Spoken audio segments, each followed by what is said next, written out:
Ito po guys, medyo mabigat. Okay, so ibababa muna natin. So we have some pots guys. Ayan, lagyan ng halaman guys. So lalagay muna natin dito guys. Next, we have parang pressure cooker din to. Pangalawang pressure cooker. Okay.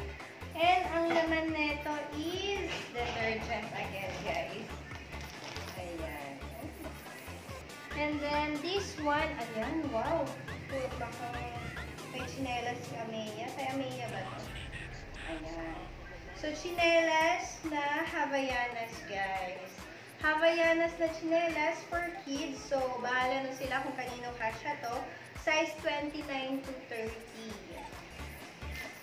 Ayan, there's another one guys, yung yung hanging chuchu na may 6 compartments. Hindi ko nabubuksan to. What else we have? We have a sponge. Ayan. Sponge. Another polar bear. And then, what we have more? More wipes. More wipes for the car.